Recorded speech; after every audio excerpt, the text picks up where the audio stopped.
വർമ്മക്കലയുമായി ബന്ധപ്പെട്ട് നൂറുകണക്കിന് പുസ്തകങ്ങളുണ്ട്.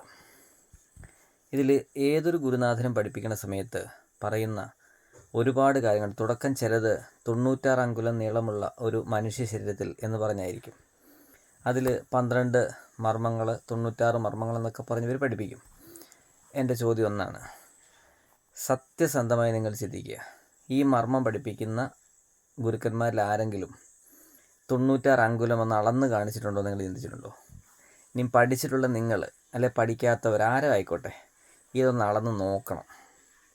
അപ്പോഴാണ് യഥാർത്ഥത്തിൽ നമ്മൾ പഠിക്കുന്നത് പ്രാക്ടിക്കലാക്കുന്നതുമായിട്ടുള്ള വ്യത്യാസം മനസ്സിലാകുന്നത്. ഞാനതൊന്ന് ചെയ്ത് നോക്കിയിരുന്നു. അപ്പോൾ ഈ പറഞ്ഞ അളവുകൾ എങ്ങനെയാണ് പറഞ്ഞു വെച്ചിരിക്കുന്നതെന്നും പ്രാക്ടിക്കലായിട്ട് അത് അങ്ങനെയൊന്നും അല്ല എന്നും നമുക്ക് മനസ്സിലാകുന്നത്. ഇത് വളരെ സത്യസന്ധമായി ഞാൻ പറയുന്നൊരു കാര്യമാണ്. 96 അങ്കുലം നിങ്ങളൊന്ന് അളന്ന് നോക്കണം. ജീവിതത്തിൽ അളന്നിട്ടില്ലാത്ത ഗുരുക്കന്മാരെ എനിക്കറിയാം നന്നായിട്ട്.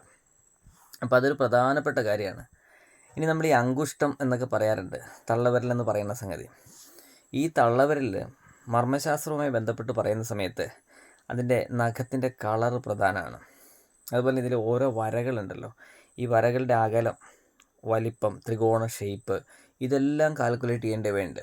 ഇപ്പോൾ ഉദാഹരണം പറഞ്ഞാൽ, എന്തെങ്കിലും തരത്തിലുള്ള പ്രശ്നങ്ങളുള്ള ഒരാളിലേക്കാണ് നമ്മൾ മർമ്മം പ്രയോഗിക്കുന്നതെങ്കിൽ തീർച്ചയായിട്ടും അയാൾ മരണപ്പെടാനുള്ള സാധ്യത വളരെ കൂടുതലാണ്. അപ്പോൾ നമുക്ക് രക്ഷപ്പെടാനാണ് ഇത് ഉപയോഗിക്കുന്നത് എന്ന രീതിയിൽ പഠിപ്പിച്ചാൽ, രക്ഷപ്പെടാൻ വേണ്ടി ഏത് മർമ്മത്തിൽ കുത്തണം കുത്തരുതെന്ന് പറയേണ്ട ഒരു അറിവ് ഗുരുക്കൾക്ക് വേണ്ടേ, അല്ലെ പഠിപ്പിക്കുന്ന ആൾക്ക് വേണ്ടേ? ഇതൊരു പ്രധാനപ്പെട്ട കാര്യമാണ്. നിങ്ങളതൊന്ന് ശ്രദ്ധിച്ച് മനസ്സിലാക്കണം. മർമ്മങ്ങളെക്കുറിച്ച് പഠിപ്പിക്കുന്നതിന് മുന്നേ ഒരുപാട് കാര്യങ്ങൾ ഇതുപോലെ പഠിക്കാനുണ്ട്. ആൾ വാദപ്രകൃതിയാണോ പിത്തപ്രകൃതിയാണോ, ഇങ്ങനെ പലതരത്തിലുള്ള പ്രകൃതികളുണ്ട്. ഇവരുടെ ആ നിൽപ്പിൽ, നോട്ടത്തിലൊക്കെ നിൽക്കുമ്പോൾ ഉണ്ടാകുന്ന വ്യത്യാസങ്ങൾ, ക്രൂരനാണോ ശാന്തനായ ഒരു വ്യക്തിയാണോ അതോ സാധാരണ ഒരു ജീവിതം നയിക്കുന്നയാളാണോ, അങ്ങനെയൊക്കെ പഠിച്ചാണ് ശരിക്കും ഇതിലേക്ക് അഭ്യാസപരമായ കാര്യത്തിലേക്ക് മർമ്മത്തെ ഉപയോഗിക്കേണ്ടത്.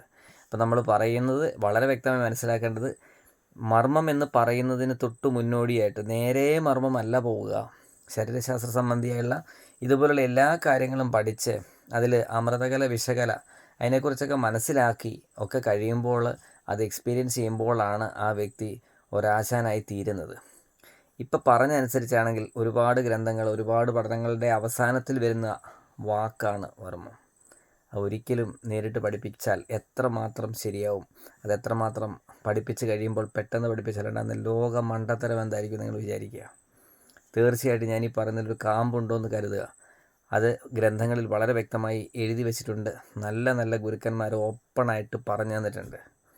ഇതാണ് ശരിക്കും ശിഷ്യന്മാരിലേക്ക് പകരപ്പെടേണ്ടത്, അല്ലാതെ എന്ത് മർമ്മം.